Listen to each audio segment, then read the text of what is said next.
இது நம்ம mass development media channel. இன்றைக்கி ரொம்பவே ஒரு முக்கியமான பதிவு தான். ஆடியோவை கடைசி வரைக்கும் ஸ்கிப் பண்ணாமல் பார்க்குறவங்களுக்கு நிறைய பெனிஃபிட்ஸ் இருக்குது. அப்படி என்னப்பா பெனிஃபிட்ஸ் அப்படின்னு கேட்டிங்கன்னா, நம்ம ஒரு பகுதி நேர வருமான வாய்ப்புக்காகத்தான் நம்ம எஸ்பிஓவில் ஜாயின் பண்ணியிருப்போம். அந்த எஸ்பிஓவில் நிறைய விஷயங்கள், சம்பாதிக்கக்கூடிய விஷயங்கள், அதாவது இன்வெஸ்ட்மெண்ட் பண்ணி சம்பாதிக்கக்கூடிய விஷயங்கள். ஒரு பிஸ்னஸ் பண்ணி, இன்வெஸ்ட்மெண்ட் மீன்ஸ் நம்ம பிஸ்னஸ் பண்ண போகிறோம்.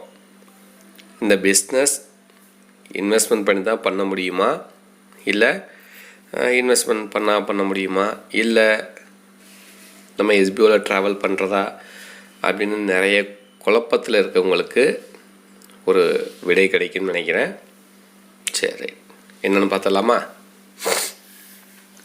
இப்போது நம்ம கொடுத்துருக்க எஸ்பிஓவில் கொடுத்துருக்க பிளானில் வந்து பார்த்திங்கன்னா, இப்போது நேற்று வந்த நோட்டீஸ் போர்ட் ஆடியோவில் சேல்ஸ் டீம் அண்ட் ப்ரொமோஷன் டீம்னு 2 வகையாக பிரிச்சுருக்காங்க. இந்த சேல்ஸ் டீம்னால் யார் சொல்லுவாங்க அப்படின்னா, இன்வெஸ்ட்மெண்ட் பண்ணுறவங்கள. அந்த இன்வெஸ்ட்மெண்ட் பண்ணுறவங்களுக்கு வந்து பார்த்திங்கன்னா நிறைய ஒரு இன்கம் ஆப்பர்ச்சுனிட்டியை கொடுத்துருக்காங்க. 10ஆவதுக்கு டிடக்ஷனில் 15% தான். இப்போ 20% வந்து இருந்தது, 5% கம்மி பண்ணியிருக்காங்க. அப்புறம் நிறைய ஆப்பர்ச்சுனிட்டிஸ் இருக்குது.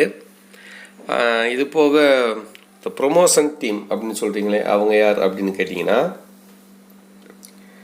இல்லை என்னால் இன்வெஸ்ட்மெண்ட் பண்ண முடியாது, ஆனால் நான் ஒர்க் பண்ணிக்கிறேன் அப்படின்றவங்க தான். இன்வெஸ்ட்மெண்ட் மீன்ஸ் பழையபடி சொல்கிறேன், பிஸ்னஸ் பண்ணுறதுக்கு எனக்கு அந்த கான்செப்டில் எனக்கு இன்வெஸ்ட்மெண்ட் பண்ண விருப்பம் இல்லை அப்படின்றவங்களுக்கு தான் இந்த ப்ரொமோஷன் டீம்னு பேர்.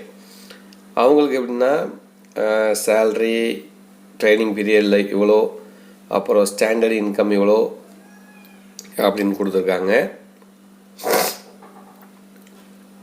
அப்படி கொடுத்தது போக அவங்களுக்கு பார்த்தீங்கன்னா டிடக்ஷன் பார்த்திங்கன்னா 30%. ஏன் இவ்வளோ அதிகம்ட்டு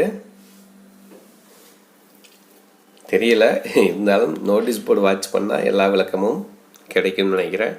கண்டிப்பாக அங்கே நோட்டீஸ் போர்டு ஃபுல்லாக வாட்ச் பண்ணால் மட்டும்தான் எல்லா தகவலும் கிடைக்கும். இப்போ நம்ம யூடியூப் வீடியோ போடுறோம் அப்படின்னா ஜஸ்ட்டு ஒரு இன்ஃபர்மேஷன், அவ்வளோதான். அப்புறம் இந்த 2 வாய்ப்புமே வந்துருக்கு இல்லைங்களா, அதாவது பிஸ்னஸ் பண்ணுறதுக்கு இன்வெஸ்ட்மெண்ட் ப்ளஸ் நான் இன்வெஸ்ட்மெண்ட் அப்படின்ட்டு. இதில் என்னோடய ஒப்பீனியன் கேட்டிங்கன்னா, எல்லாத்துக்குமே சிரமம் இருக்குது. கொஞ்சம் ரிஸ்க் எடுத்து ஒவ்வொரு செலவாக தான் பார்த்துட்ருக்கோம், இல்லைன்னு சொல்ல. அவங்களுக்குள்ள ஒரு பிஸ்னஸ் ஆப்பர்ச்சுனிட்டி கொடுத்துருக்காங்க. தயவு செஞ்சு யாரும் மிஸ் பண்ணிடாதீங்க. ஏன் சொல்கிறேன் அப்படின்னு கேட்டிங்கன்னா, இது இப்போ வேணால் கஷ்டமாக இருக்கும், ஃப்யூச்சரில் நம்ம இன்கம் எடுக்கிறதுக்கு ரொம்பவே ஒரு யூஸ்ஃபுல்லான பிஸ்னஸாக தான் இருக்க போகுது.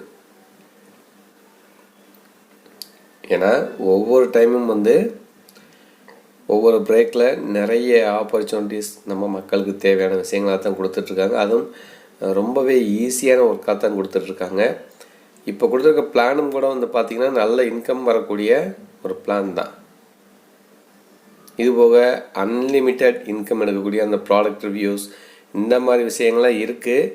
இதெல்லாம் நீங்கள் யூஸ் பண்ணணும் அப்படின்னா கொஞ்சம் முடிஞ்ச அளவுக்கு அந்த சேல்ஸ் டீமில் வர்றதுக்கு முயற்சி பண்ணுங்கள். ஏன்னா கஷ்டம்ன்றது எல்லாத்துக்குமே இருக்கும். அந்த கஷ்டம்ன்றது வந்து சீக்கிரமே போயிடும். அந்த ப்ராப்ளம்லாம் சால்வ் ஆன பின்னாடி நம்ம ஒரு நாள் உட்காந்து திங்க் பண்ணக்கூடாது, ஐயோ மிஸ் பண்ணிட்டோமே அப்படின்ட்டு. அதுக்கான பதிவு தான் அது. அது போக இன்னும் வந்து அப்புறம் இந்த ரீஃபண்ட் அப்ளை பண்ணுறவங்களுக்கு உண்டான ஒரு, இல்லை நான் இந்த சேல்ஸ் டீம்லேயும் வரல, ப்ரொமோஷன் டீம்லேயும் வரல, எனக்கு ரீஃபண்ட் கொடுத்தா போதும் அப்படின்னு திங்க் பண்ணுறவங்களுக்கும் அந்த ஒரு ஆப்ஷனும் கொடுத்துருக்காங்க ரீஃபண்டுக்கும். ஓகேங்களா? அதனால் வந்து நீங்கள் எடுக்கிற ஒவ்வொரு முடிவும் உங்களது கையில். ஃப்யூச்சரில் சம்பாதிக்கிறதுக்கு இன்வெஸ்ட்மெண்ட் பிளான் எடுக்கிறீங்களா, அதாவது சேல்ஸ் டீம் அந்த கேட்டகரியில் வர போகிறீங்களா, இல்லை எனக்கு இன்வெஸ்ட்மெண்ட் பண்ண விருப்பம் இல்லை, ப்ரொமோஷன் டீம்லேயே நான் இருந்துக்கிறேன் அப்படின்னா அந்த பிளானை பற்றின ஒரு அந்த கேட்டகரியில் இருக்க போகிறீங்களா, அப்புறம் இது போக ரீஃபண்ட் எனக்கு வேணும் அப்படின்றவங்களும் அந்த 3 கேட்டகரியாக இந்த ஒரு 3 நாளில் ஒரு போல் ஆப்ஷன் மூலயமா சூஸ் பண்ண போகிறாங்க. மிஸ் பண்ணிடாதீங்க. இந்த 3 போல் ஆப்ஷனையும் போல் பண்ணாதவங்க ஐடி ஆட்டோமேட்டிக்காக பிளாக் ஆயிரும் கண்டிப்பாக அப்படின்னு சொல்லியிருக்காங்க. அதனால் இந்த மாத சம்பள டீல் எல்லாமே முடிவு ஃபுல்லாக உங்களது கையில் தான். யோசித்து முடிவு பண்ணுங்கள். நிறைய விஷயங்கள் கொடுத்துருக்காங்க. எஸ்பிஓவில் ஒர்க் பண்ணுறவங்களுக்கும் சரி தான், இல்லை எஸ்பிஓவை விட்டு நாங்கள் வெளியே போகிறோன்றவங்களுக்கும் சரி தான். இதெல்லாம் எங்கே பார்க்கணும் அப்படின்னா நம்மளுடைய நோட்டீஸ் போர்டில் மட்டும்தான் கிடைக்கும். ஓகேங்களா? தேங்க்யூ.